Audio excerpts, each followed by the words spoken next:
नमामि धन्वन्तरिमादिदेवम्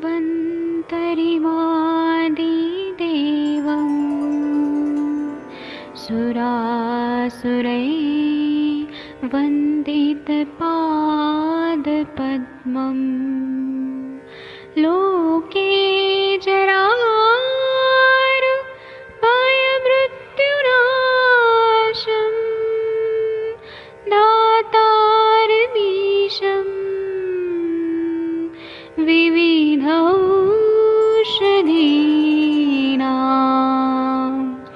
शङ्खं चक्रं जलौकां दधतं मृतघटं चारुतोर्भिश्चतुर्भिः सूक्ष्मस्वच्छादिरुद्यं शुकपरिविलसन् मौलिमम्भोजनेत्रम् कालाम्बोदोज्ज्वलाङ्गं कटितटविलसत् चारुपीताम्बराढ्यं वन्दे धन्वन्तरिं निखिलगदमिव प्रौढदावाग्निनीलम्।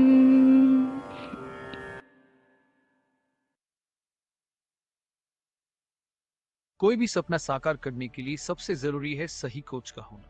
चुनिए आयुष दर्पण डिजिटल को और करे अपनी क्लिनिकल आयुर्वेद सीखने का सपना साकार। Download the app now.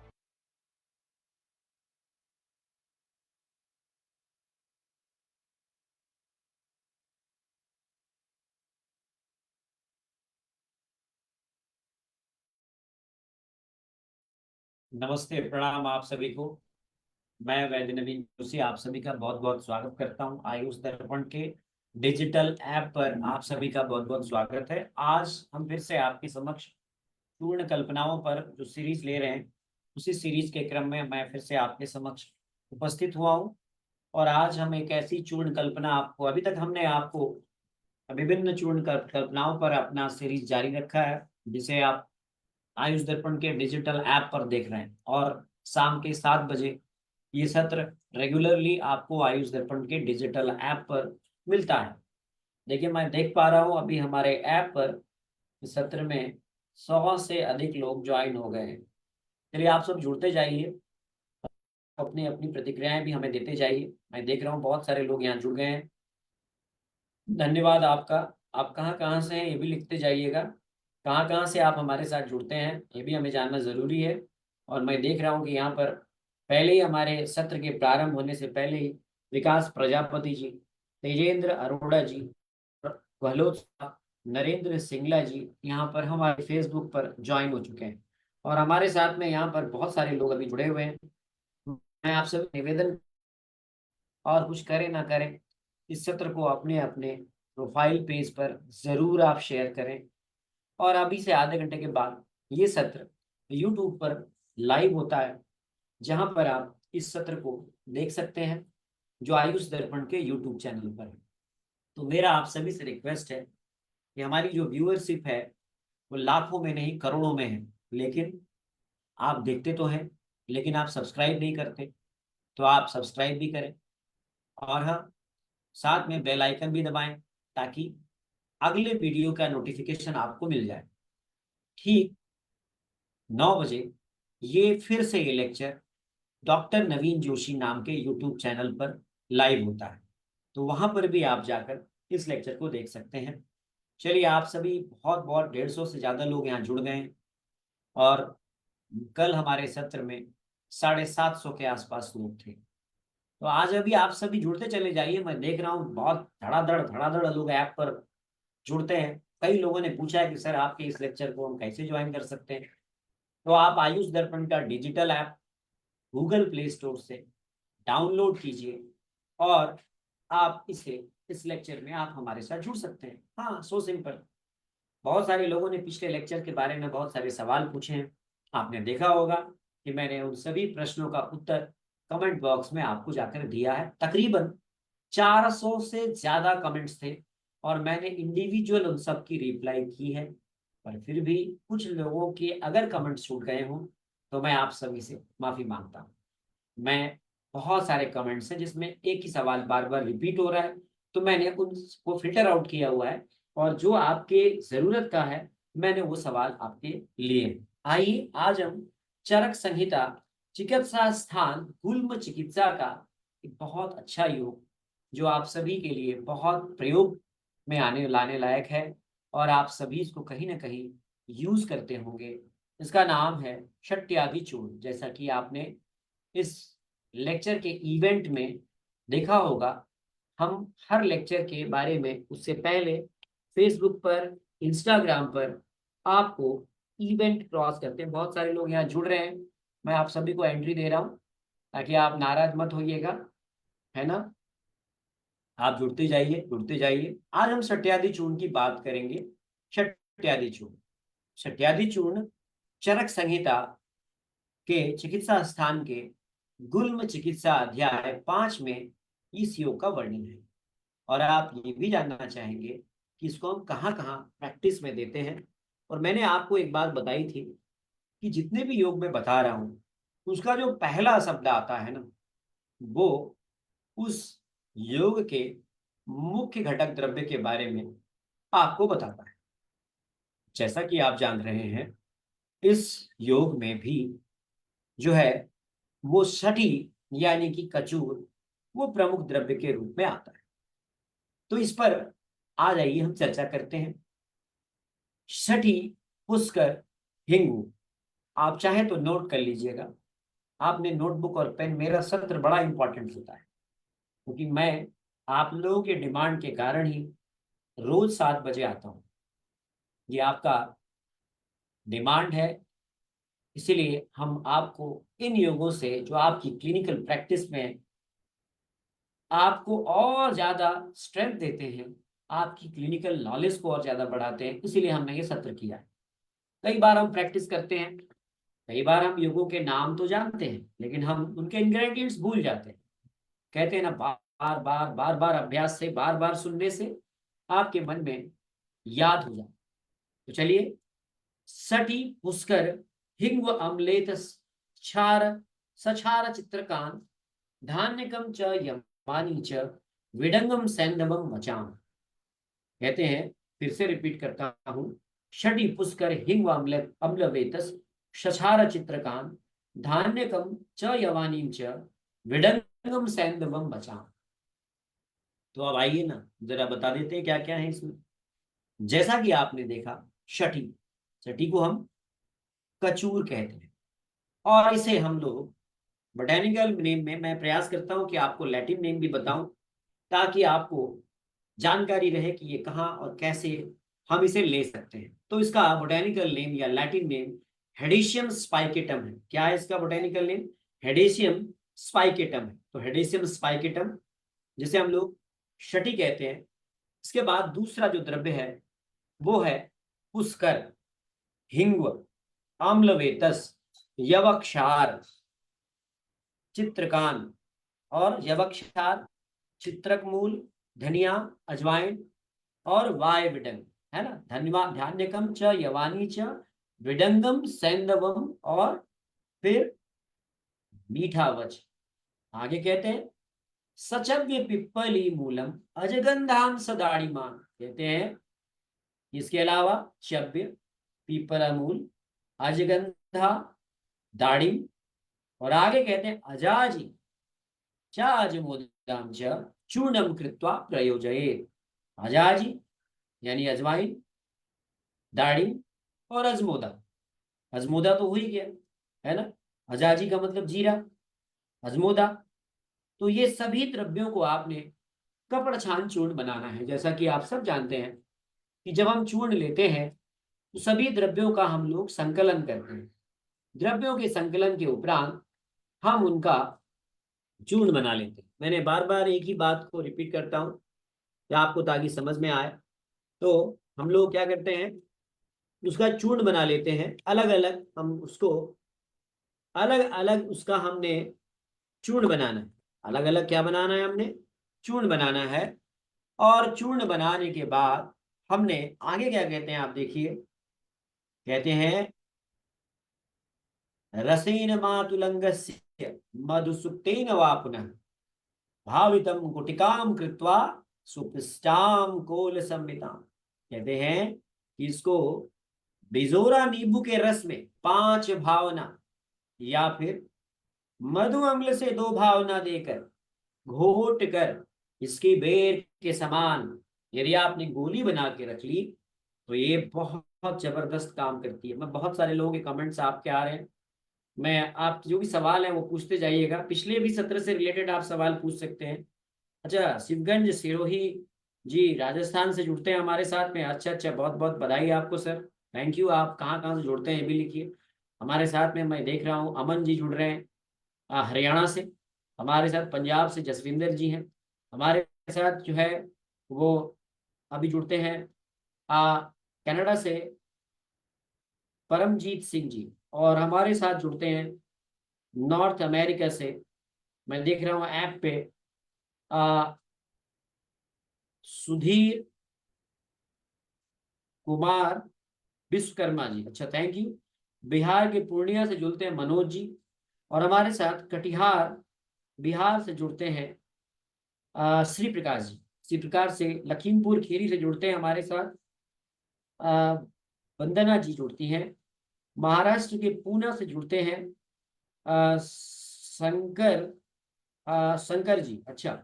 साथ साथ में हमारे साथ में जुड़ते हैं लोनावला से श्री सुमन ध्यानी जी, और हमारे साथ में और भी बहुत सारे लोग यहाँ जुड़ रहे हैं। आप कहाँ कहाँ से आप लिखते जाइएगा, मैं आपके नाम लेता जाऊंगा और आपके प्रश्न भी लूंगा। तो मैंने फिर से रिपीट करता हूँ इस द्रव्य के बारे में, शठ्यादि चूर्ण।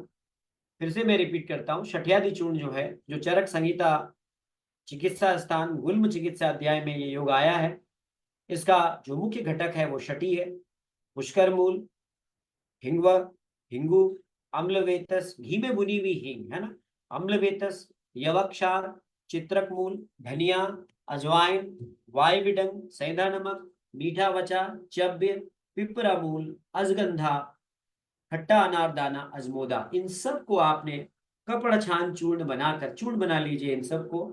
और बिजोरा नींबू के रस, बिजोरा नींबू आप जानते हैं है ना गहलोत साहब, बिजोरा नींबू के स्वरस में आपने 5 भावना देनी है।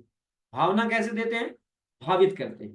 भावित करने से क्या होता है, गुण बढ़ जाते हैं, हाँ उस औषधि के गुण बढ़ जाते हैं। फिर या तो आप अगर इस प्रकार से भावना तो देते ही देते हैं, साथ में आप शहद और शहद मधु शुक्त कहते हैं, नहीं मधु और शुक्त अम्ल, इसकी भावना आप देते हैं।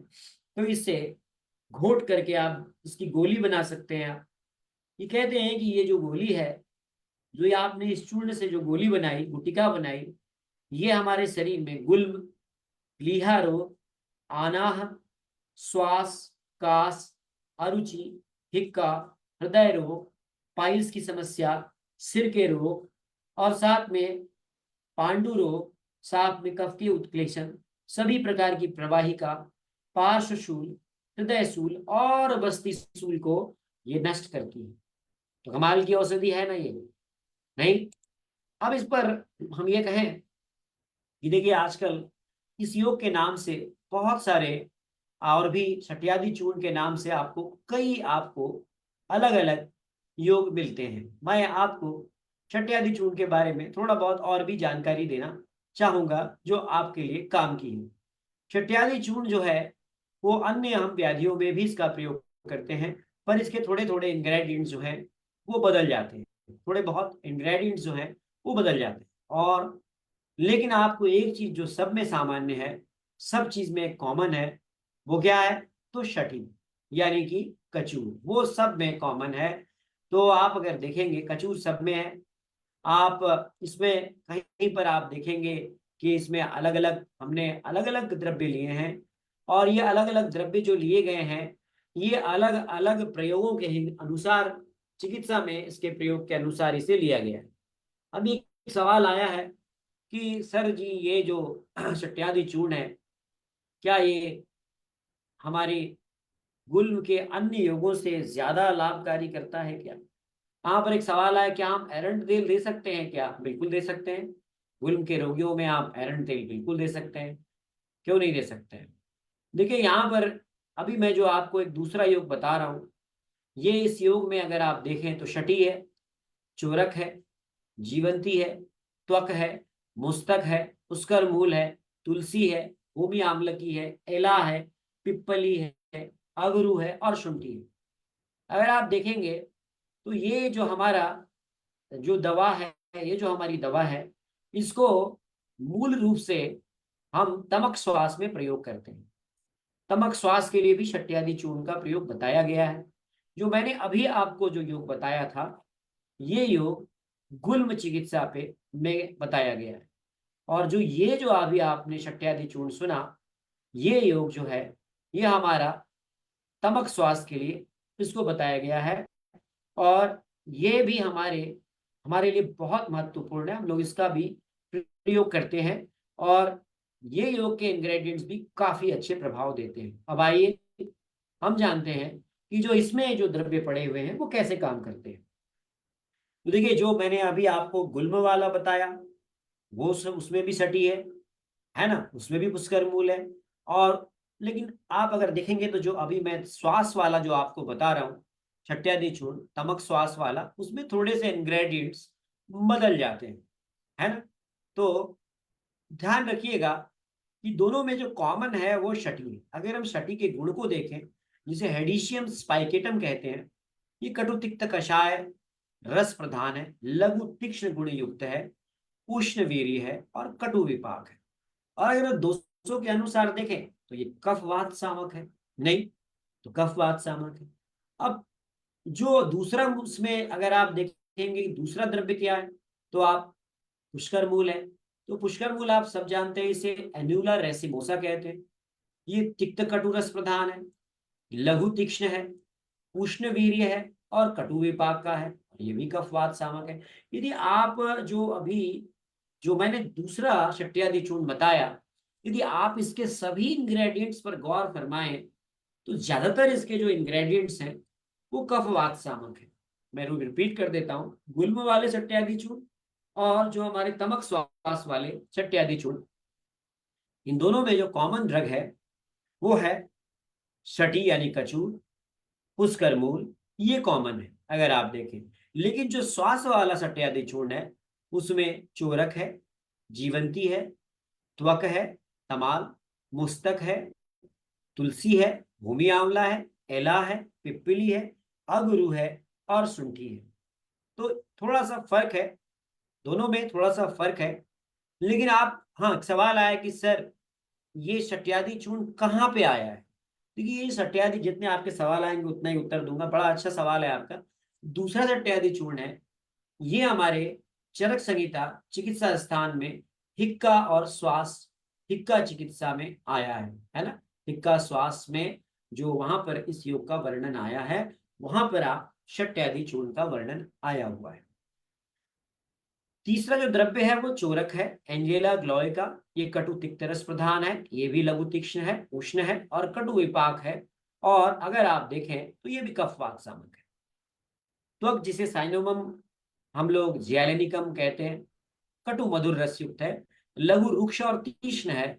और अगर आप इसके बारे में देखें तो ये भी उष्ण वीर्य है, मधुर विपाक है और कफवात सामक है।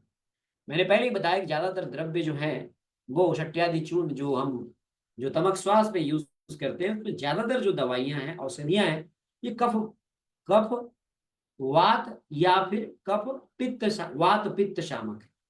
कफ वात शामक ज्यादातर औषधियां हैं। जैसे आप देखेंगे तुलसी जो है कटु तिक्त रस प्रधान है, लघु रुक्ष गुणयुक्त है, उष्ण वीर्य है, कटु विपाक है और कफ वात शामक है। भूमि आंवला आप सब जानते हैं, फाइलेंथस न्यूरेरी कहते हैं, आप सब इसको लिवर डिसऑर्डर्स में बहुत यूज करते हैं। ये तिक्त कषाय मधुर रस युक्त है, लघु रुक्ष है, लघु रुक्ष है, शीत वीर्य है, मधुर विपाक युक्त और कफ पित्त शामक है। एला आप सब जानते हैं। देखिए, मैं ये सब क्यों बता रहा हूँ आपको, क्योंकि ये दवाइयां बार बार रिपीट हो रही हैं, तो आपको उनके बारे में, उनके गुण, उनके रस, उनके वीर्य, उनके विपाक और उनके दोषाग्नता जो है वो आपको पता होनी चाहिए। एला क्या है, तो एलेट्रिया कार्डोमम, कटु मधुर रस है, लघु रूक्ष्म गुण युक्त है, शीत वीर्य है, मधुर विपाक है और कफ वातग्न है।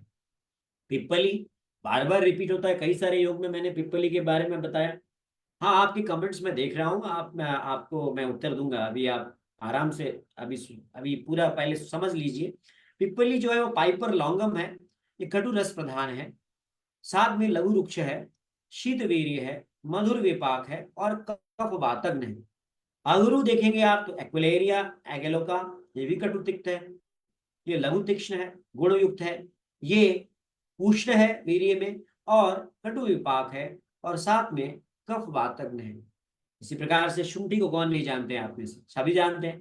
जिंजीवार ऑफिसिनल, जिसे ड्राई जिंजर कहते हैं, मैंने बहुत सारे आपको अभी जो चूर्ण बताए उन सब में जो है त्रिकट, जो हमारा त्रिकटु है वो कई में मुख्य घटक के रूप में था और उसमें शुंठी एक प्रमुख द्रव्य के रूप में आपने देखा नहीं। तो जिंजीबार ऑफिसिनलिस ये भी कटु रस युक्त है, ये भी लघु स्निग्ध गुण युक्त है, उष्ण वीर्य है, मधुर विपाक है और वात कफहर है। ठीक है, तो आप अगर गौर से देखें तो अधिकांश द्रव्य कफवात सामक है, कुछ वात पित्त सामक है और कुछ कफ वातग्न है और कुछ वात कफ हर प्रभाव देते हैं। तो ये सभी दवाओं के, इन सभी की औषधियों का अगर आप देखेंगे तो ये दवाइयां जो हैं, जो औषधियां, देखिए हमारे यहाँ सिंगल ड्रग फॉर्मुलेशंस नहीं लेते हम लोग ज्यादातर दवाइयां कॉम्बिनेशन ऑफ हर्ब्स होती है, ध्यान रखिएगा।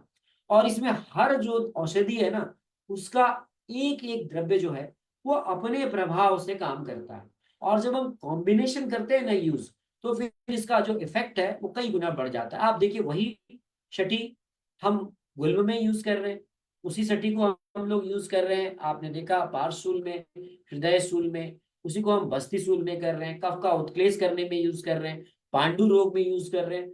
छठी वहां भी है, पुष्कर मूल वहां पे भी है, कुछ द्रव्य बदल गए, वही छठी आदि चूर्ण, छठी वहां भी है, पुष्कर मूल वहां भी है, कुछ द्रव्य हमने उसमें अलग जोड़ दिए, तो हम उसको ब्रोंकियल अस्थमा, तमक श्वास में ट्रीट कर रहे हैं।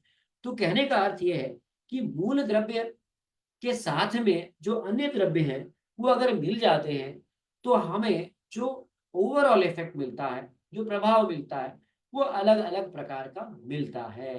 इसीलिए हमारे यहाँ एकल औषधियों की जगह पर हम कॉम्बिनेशन ऑफ हर्ब यानी पॉली हर्बल फॉर्मुलेशन की बात करते हैं। आपने एक बात और देखा कि जो शट्यादि चूर्ण है इसमें अधिकांश जो द्रव्य हैं वो द्रव्य लघु रूक्ष और तीक्ष्ण गुण युक्त है नहीं। और आप सब जानते हैं कि ये सारे द्रव्य जो हैं ये धात्वाग्नि मंद को ट्रीट करने में बहुत इंपॉर्टेंट भूमिका अदा करते हैं, यानी ये धातुओं की अग्नि को बढ़ाते हैं। तो जब धातुओं की अग्नि बढ़ेगी तो क्या होगा, हमारी जो मेटाबॉलिक रेट है वो बढ़ जाएगी नहीं। और जब मेटाबॉलिक रेट बढ़ेगा, जब हमारा शरीर का मेटाबॉलिज्म बढ़ेगा, तो इससे हमारी डाइजेशन बढ़ेगी, डाइजेशन बढ़ेगी तो डाइजेशन ठीक हो जाएगी हमारी। तो जो अनडाइजेस्टेड जो फूड मटेरियल जिसे आम कहते हैं उसका निर्माण कम होगा नहीं। और इस प्रकार से जो सामा अवस्था है वो कम होती चली जाएगी। रुक्ष गुण क्या करता है, हमेशा ध्यान रखिएगा, इसमें लघु रुक्ष और तीक्ष्ण गुण है। तो जो रुक्ष गुण है वो क्या करता है, एब्जॉर्प्शन को बढ़ाता है, हमेशा ध्यान रखिएगा, जो एक्सेसिव सिक्रीशन होता है उसे बढ़ाता है, जिससे जो ऑब्स्ट्रक्शन है, जो अवरोध है वो कम होता चला जाता है। और जो म्यूकस प्लग है कहीं कहीं पर ना, हमारे स्टमक श्वास का कारण क्या होता है, हमारी जो रेस्पिरेटरी चैनल्स हैं वहां पर म्यूकस के प्लग ऑब्स्ट्रक्शन करते हैं, अवरोध करते हैं। जैसे ही रुक्षता बढ़ती है इन औषधियों के द्वारा, तो उससे वो म्यूकस प्लग डिसॉल्व होने लगते हैं और ये कफ हर प्रभाव के रूप में हमें दिखता है। समझ में आ रहा है तो यस लिखिए यहाँ पे चैट बॉक्स में। हाँ, बहुत सारे लोगों ने यस लिखा, थैंक यू। जो समझ में नहीं आएगा मैं उसका उत्तर दूंगा। अब यहाँ पर देखिए तुलसी का प्रयोग है, आप देखिए जो सट्यादि चूर्ण जो हम लोग तमक श्वास में यूज करते हैं नहीं, नरेंद्र सिंगला जी, उसमें आप अगर देखें तो उसमें तुलसी है, चोरक है, भूमि आमलकी है, पिप्पली है, मुस्ता है, एला है और त्वक है। त्वक का अर्थ मैंने बताया आपको, साइनोमम जियालेनिकम है ना, त्वक कहते हैं इसे। तो ये जितने भी द्रव्य है ना, ये दीपन पाचन है और ये क्या करते हैं, संप्राप्ति के विघटन में बहुत इंपॉर्टेंट रोल अदा करते हैं। क्यों, क्योंकि रोग सर्वे अपि मंदाग्नौ, मंदाग्नि ही सभी रोगों का कारण होते हैं। तो यानी आपने क्या किया, शट्यादि चूर्ण के रूप में आपने औषधि दी और एक तीर से कई सारे आपने शिकार किए। यानी एक तरफ आपने दीपन पाचन प्रभाव भी प्राप्त किया, दूसरी तरफ आपने इसमें शुंठी, जीवंती, तुलसी, एला, जो ये द्रव्य है ये क्या करते हैं, ये स्रोतोशोधक है, स्रोतों का शोधन भी किया आपने। यानी आपने अलग अलग चैनल्स को, जो आपके प्राणवश स्रोतस हैं, जिसके कारण तमक श्वास की स्थिति बन रही है, वहां पर जाकर के आपने स्रोतोशोधन का भी काम कर दिया, जिससे क्या होगा, जो वात है उसकी अनुलोमन हो जाएगा और इस प्रकार से आपकी संप्राप्ति का विघटन हो जाएगा, है ना। तो ग्रेट लिखिए यहाँ पे, समझ में आया तो ग्रेट लिखिए आप। थैंक यू, बहुत सारे ग्रेट आ गए आपके, धन्यवाद, थैंक यू। शेयर करते रहिएगा, हाँ, शेयर करना मत छोड़िएगा। और बार बार एक ही बात कहता हूँ कि आप हमारे लिए, हमारे जो इस लिंक को जो आप यूट्यूब पे देखेंगे और अभी आप फेसबुक पे देख रहे हैं, तो इसे ज्यादा से ज्यादा दूसरों को भी बताइए ना। आप ही सीखेंगे क्या जरूरी है, दूसरे भी सीखने चाहिए, दूसरों को भी जानना चाहिए। और हाँ, एक बात और बार बार मैं कहता हूँ कि औषधि का प्रयोग, मेरे ये सारे लेक्चर्स जो है कई बार सामान्य पब्लिक भी देखती है, ये हमारे मेडिकल नॉलेज को इम्प्रूव करने के लिए बनाया गया है। किसी भी औषधि का प्रयोग बिना चिकित्सक के परामर्श से कभी नहीं करना है, ठीक है। आइए अब हम जानते हैं इसमें कौन सा आम पाचक है। बहुत सारे लोग आम पाचन सुनते हैं ना, तो आम पाचन में कौन कौन सी औषधियां जो शट्यादि चूर्ण में है वो काम करती है? नहीं, शुंठी, पिप्पली, त्वक, ये बहुत इंपॉर्टेंट है। हाँ हाँ, लगता है आपको बहुत, ये आम पाचन में बेहतरीन काम करती है। जी हाँ, तो ये, और तमक श्वास के रोगियों में तो ये बहुत ही अच्छी दवा है। तो ये आम पाचक भी करती है। और वात कफग्न द्रव्य की बात करें तो फिर शठी, चोरक, त्वक, मुस्तक, पुष्कर मूल, तुलसी, एला, पिप्पली, अगुरु और शुंठी, ये स्वयं में वात कफ नाशक भी, जिनके बारे में मैं पहले भी आपको बता चुका हूं। और आप सब जानते हैं कि इन सब का जो ओवरऑल प्रभाव है वो श्वास हर प्रभाव है। कैसा प्रभाव है? श्वास हर प्रभाव है। बहुत सारे इस पे का बहुत सारे शट्यादि चूर्ण पर काम हुए हैं। शट्यादि चूर्ण के काम से, काम जो रिसर्च हुए हैं, जो भी हुए हैं, मैं इनकी रिसर्च पे मैं नहीं जाऊंगा। मैं इतना कहूंगा कि तमक श्वास में शट्यादि चूर्ण के प्रभाव जो तमक श्वास में आया है वो बहुत ही बेहतरीन प्रभाव पाए गए हैं। आप इसका प्रयोग अपने पेशेंट्स के रेस्पिरेटरी हेल्थ या ब्रीदिंग प्रॉब्लम को दूर करने में कर सकते हैं। यानी अपने रोगी के तमक श्वास में के प्रबंधन में आप इस योग का बेहतरीन प्रयोग कर सकते हैं। ध्यान रखिएगा, शट्यादि चूर्ण बाजार में उपलब्ध होता है। मैं फिर से आपको रिपीट करूंगा, किसी भी चूर्ण को आपने जब निर्माण किया तो यदि आपने उसे टाइट पैक कंटेनर में रखा है तो उसका जो हम कह सकते हैं उसकी जो एफिकेसी है वो 2 वर्ष तक उसकी मानी गई है। लेकिन जैसे ही आपने उसे खोल दिया तो आपने 3 महीने के अंदर उस चूर्ण का प्रयोग कर लेना है। देखिएगा, अच्छा यहाँ पे पूछा है कि शट्यादि चूर्ण और हमारे और भी कई चूर्ण हैं, उनमें से हम यहाँ पर कंपैरिजन पूछा है किसी ने, तमक श्वास के प्रबंधन में हम और क्या दवाइयाँ दे सकते हैं। देखिए, तमक श्वास के प्रबंधन में बहुत सारी मेडिसिन आप दे सकते हैं, लेकिन डिपेंड करता है कि वो रोगी की प्रकृति, रोगी के निदान, उसकी हेतु, उसकी संप्राप्ति, इन पे डिपेंड करता है। लेकिन मेरा जो आपको बताना है कि कुछ दवाइयाँ, कुछ औषधियाँ ऐसी हैं जो बहुत ही बेहतरीन प्रभाव देती हैं। उनमें से एक है हमारा ये शट्यादि चूर्ण। तो तमक श्वास के रोगियों में आप ब्रीदिंग प्रॉब्लम को, श्वास व संस्थान के हेल्थ को इम्प्रूव करने के लिए आप ये औषधि दे सकते हैं। सवाल वही है कि इसका कौन सी फार्मेसी इसे बनाती है। बहुत सारी फार्मेसी इसको बनाती है।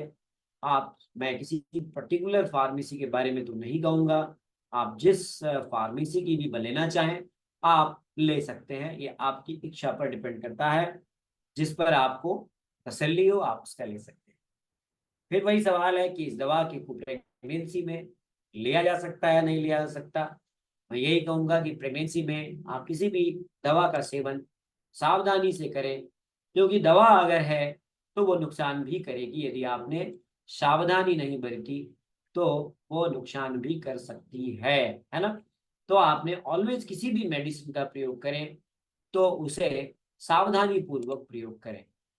इस सज्जन का सवाल है कि शट्यादि चूर्ण को उन्होंने शतावर्यादि चूर्ण लिखा है। देखिए शतावरी और शट्यादि चूर्ण में बहुत फर्क है, दोनों के इंग्रेडिएंट्स में फर्क है। यहाँ शटी यानी खजूर प्रमुख द्रव्य है, जबकि शतावरी आदि चूर्ण में शतावरी प्रमुख घटक है। तो आप कृपया कंफ्यूज ना हो, ये शट्यादि चूर्ण की बात कर रहा हूं मैं, न कि शतावर्यादि चूर्ण की बात कर रहा हूँ। ठीक है। हाँ, लेने की मात्रा देखिए, अगर हम लोग प्रिसाइजेबल जो एक प्रकार से रिकमेंडेड डोज है, फिर से मैं कहूँगा कि पेशेंट के आधार पर डिपेंड करता है। हम लोग 3 से 5 ग्राम इसकी मात्रा देते हैं। और इसमें डेफिनेटली आप देखिए कहीं कहीं पर इसको लोग अलग अलग थोड़े बहुत उससे बनाते हैं। अब मैं यही कहूँगा कि इसको लेने से पहले आप तसल्ली कर लें, ये गुल्म चिकित्सा वाला शट्यादि चूर्ण है या श्वास रोगाधिकार वाला शट्यादि चूर्ण है, इसको आप जरूर आप ध्यान रखेंगे। बाकी इसमें कोई विशेष बात नहीं है। फिर से वही सवाल, एलोपैथिक दवा ले रहे हैं, इनहेलर ले रहे हैं, तो क्या हम इसका प्रयोग करके श्वासावरोध को दूर कर सकते हैं? मैं वही कहूंगा कि देखिए, इसमें जो भी औषधियां हैं, आपने देखा कि उनका कफवात शमन करने में बहुत अच्छा प्रभाव है। तो आप इसको लेकर के लाभ तो मिलेगा ही आपको, लेकिन आप अगर डेफिनेटली इस बात का आप ध्यान रखें कि रोगी की जो कहते हैं ना, रोगी का रोग किस परिस्थिति में है, कहीं वो स्टेरॉइड पे तो नहीं है, कहीं वो लगातार इनहेलर पे तो नहीं है। यही आपको ये देखना पड़ेगा, तीव्र श्वास के रोगी तो नहीं है। क्योंकि हम लोग अगर हम देखें तो अगर श्वास कृशता हो रही है, कास है, घुरघुर जैसी आवाज आ रही है ना, ऑर्थोपनिया है, बैठने पे आराम हो रहा है, जो आप सब जानते तमक श्वास के लक्षण हैं, तो आप इसकी चिकित्सा भी जानते हैं। नहीं तो आपको देखना पड़ेगा, कहीं पर हम जो है तमकेतु विरेचनम, हम विरेचन भी देते हैं। तो ये डिपेंड करता है, हम लोग स्नेहन करके फिर स्वेदन करके फिर हम लोग इसमें विरेचन भी देते हैं रोगी को, है ना। तमक श्वास के प्रबंधन में हम लोग विरेचन भी करते हैं। तो आप इसके बारे में आपका चिकित्सक आपको बताएगा, जो पंचकर्म को जानता है, काय चिकित्सक है, जो मरीज देखता है, जो अपने पेशेंट्स को जो अलग अलग प्रकार से ट्रीटमेंट देना जानता है, मरीज की स्थिति को देखता है, प्रॉपरली रोगी का नाड़ी देखता है, वो उस आधार पर, इसके आधार पर वो चिकित्सा देता है, तो डेफिनेटली उससे अच्छे रिजल्ट्स मिलते हैं। तो अंत में मैं यही कहूंगा कि आपको आज मैंने शट्यादि चूर्ण गुल्म रोगाधिकार वाली भी बताई, और हमने दूसरा शट्यादि चूर्ण आपको जो है तमक श्वास में जो वर्णित है उसके बारे में भी बताया। आपके कोई सवाल है तो आप 2 मिनट के अंदर पूछ सकते हैं। जी, कोई सवाल है आपके? मैं देख रहा हूँ फेसबुक पे भी काफी लोग देख रहे हैं, थोड़ी देर बाद ये यूट्यूब में भी आएगा। अच्छा, पिछले लेक्चर का कुछ क्वेश्चंस ले लेते हैं हम, जो पिछले हमारे लेक्चर से रिलेटेड था, जो हमने देखा कि जो हमारे यूट्यूब पे आए हैं। मैं प्रयास करता हूँ कि आपको उसका भी उत्तर दूं। बने रहिए आप हमारे साथ, मैं पिछले सवाल भी आपके ले लेता हूँ। मैंने ऐप के सवालों के उत्तर तो आपको दे दिए हैं।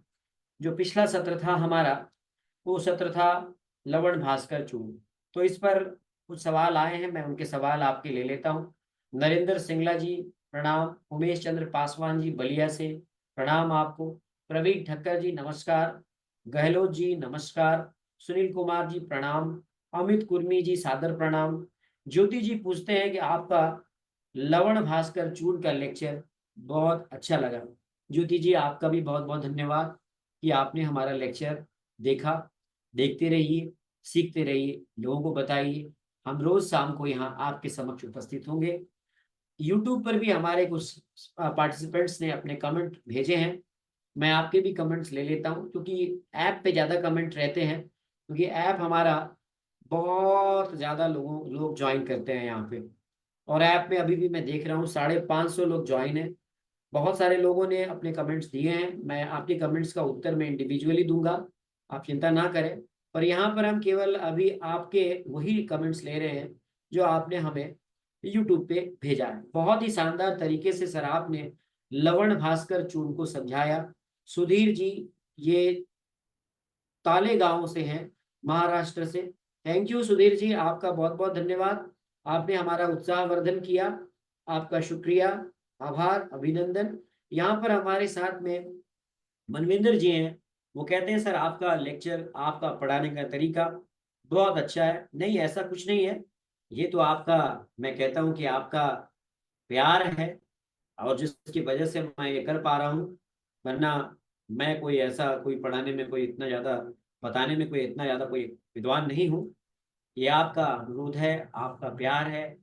यहाँ पर ममता जी लिखती हैं कि सर आपने जो सीरीज स्टार्ट की है वो बहुत ही फायदेमंद है, और खासकर हम वैद्यों के लिए। बहुत बहुत धन्यवाद आपका। आपके और भी कमेंट्स हैं यहाँ पर। सोनरीता जी लिखती हैं कि नवीन जी आपने जो ये सीरीज स्टार्ट की है इसके लिए आपका बहुत बहुत हृदय से धन्यवाद, थैंक यू। यहाँ पर हमारे साथ में वाराणसी से जुड़ते हैं श्री प्रकाश जी। श्री प्रकाश जी कहते हैं कि सर आयुष दर्पण को मैं पिछले 10 साल से फॉलो कर रहा हूँ, और आपके हर्ब्स के वीडियोस मैंने काफ़ी देखे हैं। सर आपका बहुत बहुत धन्यवाद इस प्रकार के सत्र को प्रारंभ करने के लिए। आपका भी बहुत बहुत धन्यवाद जो आपने हमारे लिए समय निकाला। इसी प्रकार से हमारे साथ में यहाँ रमेश साहू जी छत्तीसगढ़ से लिखते हैं कि सर आपने जो ये सत्र प्रारंभ किया है ये बहुत ही औसम है।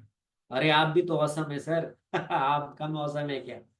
इसी प्रकार से हमारे साथ में उड़ीसा के पुरी से यहाँ पर वैद्यनाथ महोपात्रा जी लिखते हैं, सर आयुष दर्पण और आपका डॉक्टर नवीन जोशी यूट्यूब चैनल मैं कई सालों से देखता हूँ, और मुझे आपके इस लेक्चर्स का बहुत समय से इंतजार था। बहुत बहुत धन्यवाद, आपका इंतजार हमने पूरा किया ना। कुछ व्यस्तताएं थी और मैं रेगुलरली नहीं आ पाता था, लेकिन मैंने आपके अनुरोध को स्वीकार किया, और मैं अब नियमित रूप से प्रयास करूंगा कि मैं 7 बजे आऊं। मनोज जी लिखते हैं झांसी उत्तर प्रदेश से कि सर आपका मर्म और नाड़ी का ज्ञान अद्भुत है। बहुत बहुत धन्यवाद, ये सब गुरुजिनों का आशीर्वाद है जो मैं नाड़ी और मर्म सिखाता हूँ। 30 से 40 हजार, ज्यादा तो नहीं, 30 से 40 हजार लोगों को मैं प्रत्यक्ष तौर पर ये सिखा चुका हूँ। आपको भी सीखना है तो आपका भी स्वागत है। हमारे साथ में यहाँ पर वेस्ट बंगाल से सुधीर गांगुली लिखते हैं कि सर आपका समझाने का तरीका अद्भुत है। बहुत बहुत धन्यवाद आपका। ये आपकी आपकी हौसला अफजाई के लिए मैं बहुत बहुत धन्यवाद, थैंक यू। मनीषा मल्होत्रा जी दिल्ली से लिखती हैं कि सर आप और भी लेक्चर्स लिया कीजिए। देखिए मनीषा जी, और तो मैं मुश्किल है अभी, पर एक लेक्चर जरूर मैं लूंगा शाम के 7 बजे का। बहुत सारे कमेंट्स हैं, मैं फिर आपके अगले सत्र में लूंगा। बहुत बहुत धन्यवाद, आप सभी का प्रणाम, नमस्ते। हाँ, फिर से मैं आप सभी से रिक्वेस्ट करूंगा कि जो आप पीछे बैनर देख रहे हैं ये आयुष दर्पण का है, और यहाँ जो आप लिखा देख रहे हैं सब्सक्राइब नाउ, तो चलिए ना सब्सक्राइब कीजिए ना, और हाँ बेल आइकन दबाना मत भूलिएगा। थैंक यू, नमस्ते, प्रणाम आपको।